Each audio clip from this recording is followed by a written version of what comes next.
इस वक्त IMF और पाकिस्तान के दरमियान मुज़ाकरात हो रहे हैं। कुछ इख्तलाफात सामने आए हैं। IMF से कर्ज प्रोग्राम के लिए कई नकात पर इख्तलाफ बरकरार हैं और मॉनेटरी पॉलिसी पर डेडलॉक है। जियो न्यूज़ के ज़राए के मुताबिक IMF ने रुपए की कदर को कंट्रोल ना करने की शर्त रख दी और शरह सूद मजीद बढ़ाने का भी मुतालबा किया है। इसके अलावा IMF तवानाई और दूसरे शोबों पर सब्सिडीज खत्म करने का मुतालबा कर रहा है। इसके अलावा ज़राए के मुताबिक IMF से टैक्सों में इजाफे पर भी इख्तलाफ है। पाकिस्तान ने टैक्स वसूलियों का हदफ 4,600 अरब रुपए मुकर्रर करने का कहा है, जबकि IMF टैक्स वसूलियों का हदफ 5,200 से 5,300 के दरमियान चाहता है।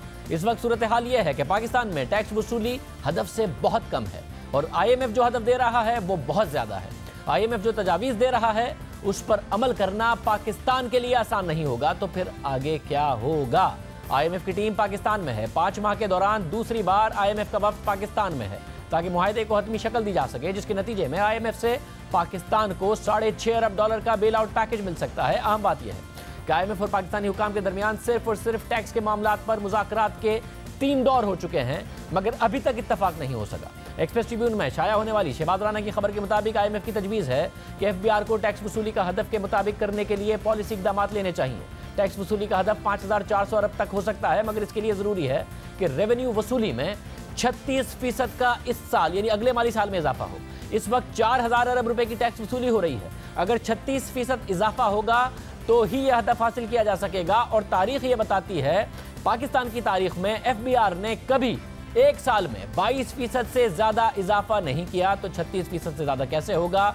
और इस वक्त रवा माली साल के 10 माह में टैक्स वसूली में रिकॉर्ड 345 अरब रुपए का शॉर्टफॉल है। जुलाई से अप्रैल तक FBR को 3,350 अरब रुपए का टैक्स वसूल करना था, मगर वसूल हुआ है 2,993 अरब रुपए, यानी 345 अरब रुपए का शॉर्टफॉल है। ये कैसे पूरा होगा? शबरदेदी साहब हमारे साथ मौजूद हैं। शबरदेदी साहब, बहुत शुक्रिया। टैक्स मामलात में आप हुकूमत को एडवाइस भी करते हैं, करीब से मामलात को जानते हैं, FBR की मशीनरी को समझते हैं। जो इस वक्त टारगेट दे रहा है IMF, मुमकिन हो सकेगा इस वक्त जो हुकूमत के हालात हैं और जो हुकूमत की तैयारियां हैं? देखिए, मेरा ज़ाती व्यू ये है कि ये जो एक्सपेक्टेड ग्रोथ जो दे रहे हैं, ये आज के मारूजी हालात में बहुत मुश्किल टारगेट, बहुत मुश्किल होगा और तकरीबन नामुमकिन सूरत हाल होगी कि हम इस पोजीशन में पहुंच सकें। जो साल हम 30 जून 2019 एंड करेंगे, उसमें हमारी कलेक्शन तकरीबन 4,000 या 4,100 के करीब होगी। 4,100 से हमें एक कंजर्वेटिव एस्टीमेट, अगर हम एग्रेसिव भी लें तो हमें मैक्सिमम 20% होना चाहिए। इससे ज़्यादा का एस्टीमेट अगर हुआ तो वो शायद हमारी इंडस्ट्री और हमारी बाकी चीज़ों को अफेक्ट करे। तो मैं इससे ज़्यादा के एस्टीमेट को पर्सनली नहीं समझता कि वो रियलिस्टिक होगा। ये मेरी ज़ाती राय है। मतलब, और हुकूमत के साथ करीब से काम करने के बाद आपको लगता है कि हुकूमत की ये तैयारी है कि जब रेवेन्यू बढ़ाए तो जो पहले ही टैक्स देते हैं उनके ऊपर ही ना बोझ बढ़ा दें, बल्कि नए एवेन्यूज से टैक्स तलाश कर रहे हों? देखिए, वो उसके लिए अगर दो बातें हैं। पहली बात तो कि अभी वो उसकी जो एवेन्यूज हैं वो भी पूरी तरह आइडेंटिफाइड नहीं है कि किन एवेन्यूज की तरफ जाना है। मगर अगर हम ये भी एज्यूम कर लें कि अगर वो आइडेंटिफाई हो गए हैं और हम उसकी तरफ आगे बढ़ रहे हैं, तो उसकी रियलाइजेशन जो है विद इन 12 मंथ्स या विद इन 10 मंथ एक मुश्किल टारगेट होता है। तो इसलिए अगर हम ये समझते हैं कि हम उन चीज़ों को without increasing the tax burden on the जो एग्जिस्टिंग टैक्स पेयर हैं या देने वाले टैक्स अभी टैक्स दे रहे हैं, उनको सेम रखते हुए हम बाकी इतना बड़ा इंक्रीमेंट ले लेंगे, वो मेरे ख्याल में एक रियलिस्टिक और हकीकी तज्जिया या नहीं होगा। और हमें एग्जिस्टिंग टैक्स 4,100 की जो फिगर हमारी एंड होगी या 4,150 की एंड होगी, उसको सामने रखते हुए मैं 20% प्लस ज्यादा पर की इंक्रीज के ऊपर बहुत ज्यादा कंफर्टेबल नहीं। मतलब, मगर IMF तो बहुत बड़ा टारगेट दे रहा है। आपको लगता है हुकूमत मना लेगी IMF को कि 20% इससे हम ग्रोथ दिखा सकते हैं, तकरीबन 4,700-800 अरब रुपए तक जमा कर सकते हैं? देखिए, मैं बात करता हूँ शाहजेब, IMF मानेगा, बिल्कुल मानेगा, मगर हमें उनको एक प्लान देना पड़ेगा। देखिए, बात यह है कि अगर मैं एक साल का पर्टिकुलर टारगेट को अचीव भी कर देता हूँ और आगे मुझे उसमें नजर आ रहा है कि वो हमारी इकोनॉमी पे बर्डन बन रहा है या हमारे इस डॉक्यूमेंटेड सेक्टर पे बर्डन बन रहा है और कुछ पर्टिकुलर सेक्टर ही टैक्स दे रहे हैं और बाकी लोग टैक्स नहीं दे रहे, तो उनको ये समझाना पड़ेगा कि हम अपनी एक्सपेंशन की तरफ जाएंगे, हम इंक्रीज इन टैक्स रेट की तरफ नहीं जाएंगे। तो कोई भी इकोनॉमी जब इस सिलसिले में जाती है तो वो एक साल में इंक्रीज एक्सपेक्ट नहीं करती। हमें उनको प्लान देना पड़ेगा 10-5 साल का और उससे भी आगे का, कि हम इस प्लान की तरफ जा रहे हैं। ये हमारे रेवेन्यूज हैं जहां पर हम टैक्स नहीं रिकवर कर सकते, कर पाए हैं पास्ट में, अब हम इस तरफ जा रहे हैं। मगर अगर हम ये एस्टिमेट करें कि एग्जिस्टिंग टैक्स पेयर से हम रेट बढ़ाकर या कोई चीजें करके इस तरह हम टैक्स रिसीव कर देंगे तो वो पाकिस्तान की और पाकिस्तान के कौमी मफाद में नहीं होगा। सब ये बड़ा कंसर्निंग है कि आप कह रहे हैं कि अभी तक एवेन्यूज आइडेंटिफाई भी नहीं हुए, अभी एमनेस्टी भी देने जा रहे हैं। तो एमनेस्टी अगर ये दे रहे हैं तो ये कह के दे रहे हैं कि उसका टारगेट टैक्स कलेक्शन नहीं है बल्कि टैक्स बेस को बढ़ाना है। टैक्स बेस बढ़ाना यानी कि एग्जिस्टिंग जो हालिया हैं उन पर ना ज़्यादा टैक्स लगाना पड़े, नए टैक्स एवेन्यूज आएँ।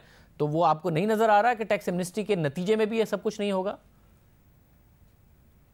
देखिए, मैंने कहा कि मैं पर्सनली एमनेस्टी लाने के फेवर में हूँ और मैं ये समझने, जिस तरह शाहजेब आपको पहले कहा कि मैं ये उम्मीद करता हूँ कि पाकिस्तान में टैक्स बेस बढ़ेगी और सब्सटेंशियली बढ़ेगी, मगर मैं इसके लिए 12 महीने का पीरियड देना मुनासिब नहीं समझता।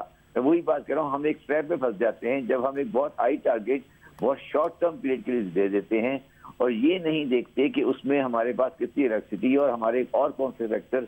अगर हम एमनेस्टी ला के एक डॉक्यूमेंटेशन की मुहिम को सही तरह पे चलाएं, एक सही मैकेनिज्म में आगे चलें और जो हमारा ब्रॉडनिंग द टैक्स बेस है और एफबीआर के अंदर जो हमारी स्ट्रक्चर हमें तब्दीलियां करनी है वो करे बगैर अगर हम एस्टिमेट देंगे तो वो नहीं होगा। मगर जहां तक सवाल IMF की उसको समझने या समझाने का है, अगर उनको एक रियलिस्टिक प्लान दिया जाए कि हम ये चीजें हमारी इकोनॉमी में टैक्स से बाहर हैं, इनको हम अंदर ला रहे हैं, डॉक्यूमेंटेशन कर रहे हैं और अगर इसका रिजल्ट 12 महीने में नहीं तो अगले 24 महीने में और आगे 36 महीने में और 48 महीने में आएगा तो मेरा ख्याल है कोई भी रीजनेबल इकोनॉमिस्ट और कोई भी फाइनेंशियल एनालिस्ट इसको समझ जाएगा, वो हमारी बात को मान जाएंगे।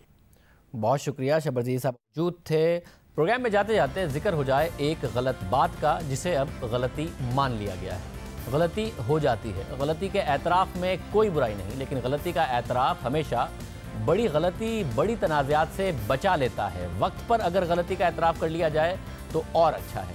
इस्लाह उसी की होती है जो गलती का एतराफ़ करे। अपनी गलती ना मानने वाला अपनी इस्लाह कभी नहीं कर पाता। गलती का एतराफ़ करने का हौसला इंसान का कद बुलंद करता है। आज वज़ीर आज़म इमरान खान ने मुख्तसर अल्फाज में सही, खुलकर ना सही, कुछ दिनों बाद ही सही, लेकिन गलती का एतराफ़ का हौसला किया। तहरीक इंसाफ के 23वें यौम तासीस के मौके पर खिताब करते हुए बिलावल भुट्टो ज़रदारी को साहब के लफ्ज़ से मुखातिब किया और कहा कि गलती हो जाती है कभी कभी। जिधर जाओ तहरीक इंसाफ ने जी महंगाई बहुत कर दी, उधर से मौलाना फजल रहमान तैयारी कर रहा है,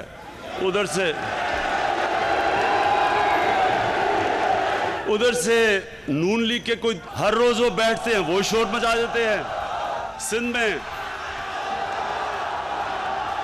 बिलावल भुट्टो साहिब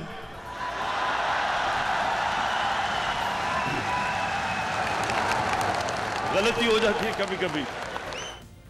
वज़ीर आज़म ने गलती का एतराफ़ किया, अच्छा किया, काबिल तारीफ़ है।